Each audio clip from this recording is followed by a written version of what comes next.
यहाँ Pay Bodo Baptist convention ने voluntary community participation next 4 दिन करने वाला है। 4000 लोग के ऊपर यहाँ पे ऑलमोस्ट एम्बैंकमेंट 3 जगह में ब्रीच हुआ था। इस एम्बैंकमेंट में रिपेयर करने के लिए खुद वो वॉलंटरली आके यहाँ पे काम कर रहा है। ऑलमोस्ट एक दिन में 1000 लोग जैसा के यहाँ पे काम कर रहा है। एंड इसका जो कुछ सिर्फ काम देखने के लिए आया था और इन सब लोगों से इंटरेक्ट करने के लिए हमारी तरफ से जो जियो बैग्स या बैम्बू जो कुछ सपोर्ट चाहिए डिस्ट्रिक्ट एडमिनिस्ट्रेशन की तरफ से हम प्रोवाइड कर लेते हैं। ठीक है, थैंक यू। और जो यहाँ पर हुआ है तो इसलिए कुछ फंड आया है यानी नहीं, अगर इमरजेंसी फंड है तो ऑलरेडी यहाँ पे यूजी ब्रह्मा सर भी विजिट किया था, ऑनरेबल मिनिस्टर, एंड पीयूष आचार्य का सर भी आने के लिए बोला था। एंड जो यहाँ पे सपोर्ट चाहिए गवर्नमेंट की तरफ से वो सब प्रोवाइड करने के लिए ऑलरेडी बोला था। सो 3 जगह में ब्रीच हुआ था। 3 जगह के लिए हम टेम्प्रेरी सोल्यूशन और परमानेंट सोल्यूशन दोनों देखा था। परमानेंट सोल्यूशन, टेम्प्रेरी सोल्यूशन देने से ज़्यादा फ़ायदा नहीं, इसलिए परमानेंट सोल्यूशन लेने के लिए ट्राई कर रहा है। सो इसके अंदर बोडो बाप्टिस्ट कन्वेंशन ने ऑलरेडी एक अच्छा इनिशिएटिव लिया था यहाँ पे। ये काम आज से 4 दिन तक जो कंप्लीट होगा, इसके ऊपर जो हम कर सकते हैं हम डेफिनेटली कर लेते हैं। Thank you.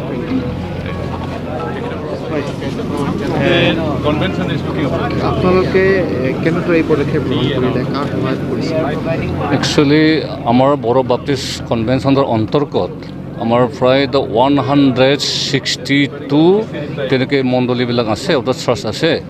এই চাৰ্চৰ পৰা আমি আমাৰ এই বিশ্বাসীসকলক মানুহবিলাকক আমি ইনভাইট কৰিছোঁ। আৰু যেতিয়া আমি বড়ো বাপ্টিষ্ট কনভেনশ্যনৰ অফিচৰ পৰা আমি যদি অনুৰোধ কৰোঁ তেতিয়া আমাৰ গীৰ্জাৰ অৰ্থাৎ মণ্ডলীৰ মানুহবিলাকে একেবাৰে ওলাই আহে তেনেকৈ কাম কৰিবলৈ।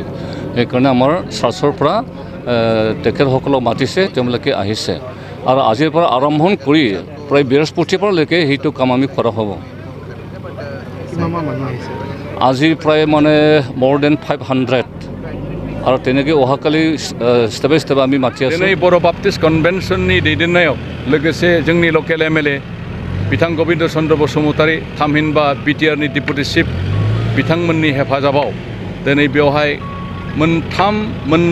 मोननै पास्टरेटनि बिसेसके सनाय आरो हरसिंगा पास्टरेटनि जोंनि ख्रिस्ट फोथायारि रायजो राजाफ्रा फैनानै बेयाव खामानि मावफैदों।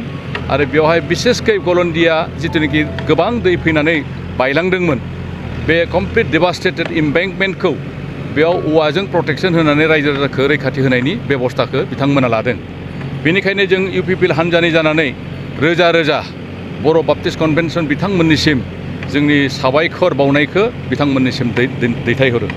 आरो लोगोसे जों जाय रायजो राजाफ्रा दिनै खामानि बेवहाय मावनो फैदों बिथांमोनखौबो जों इउपिपिएल हान्जानि जानानै जोंनि गोसो गोरबोनिफ्राय बिथांमोनखौ जों साबायखर होयो।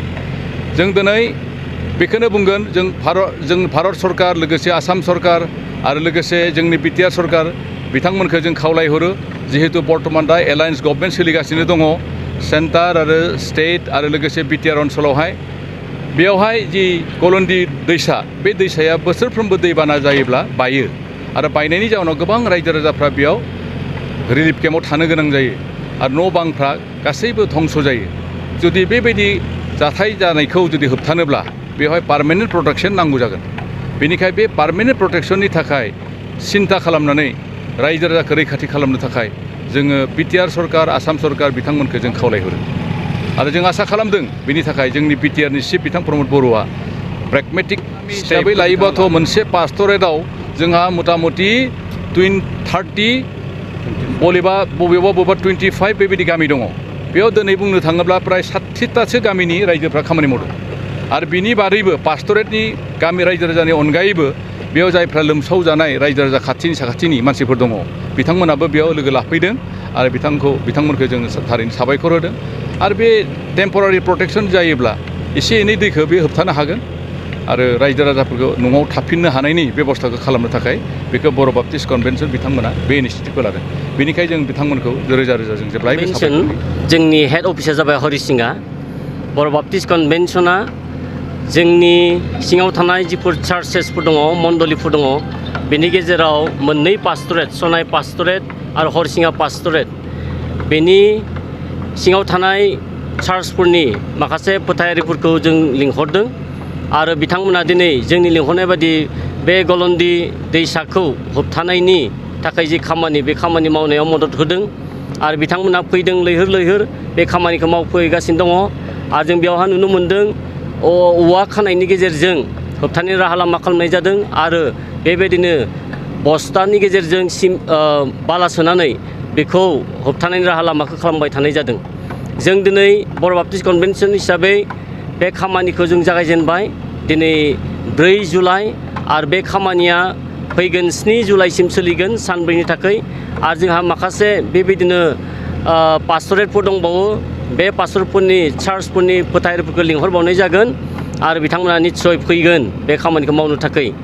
बे बेलायावनो आं बुंनो हास्थायदों बर' बाप्टिस्ट कनभेनसननिफ्राय जोंहा जोंनि जायगानि MLA बिथां गबिन्द बसुमतारी आरो UPPLनि माखासे दैदेनगिरिफोर दङ बिथांमोननि थोंजों हेफाजाब जों गनायथिदों बिथांमोना गोबां रोखोमै हेफाजाब होगासिनो दङ थुलुंगा होगासिनो दङ बेनिखायनो बर' बाप्टिस्ट कनभेनसननिफ्राय बिथांमोनखौ जों रोजा रोजा हामबाय होनदों आरो जों आसा खालामदों जों जि बर' बाप्टिस्ट कनभेनसन हिसाबै खामानिखौ जों जागायजेनबाय बे खामानिखौ जों हाजोबाबो जानो हागौ नाथाय सरकारखौ बिसेसकै आसाम सरकार आरो BTR सरकारखौ जों गुरै खावलायदों बिथांमोना जाहाथे बे गलन्दि दैसानि जे दैबानाजों खुरखावनाय बिसेसकै उदालगुरि नलबारि गामि खान्थालगुरि गामि दांदुबपुर गामि बिदि गोबां रोखोम गामिफोरनि जिफोर दुखु जारला जाबाय बेखौ होबथानायनि राहा लामा खालामनायाव सरकारा मदद खालामगोन बेखौनो जोंनि बर' बाप्टिस्ट कनभेनसननिफ्राय बिथांमोनखौ गुरैयै खावलायनाय जाबाय।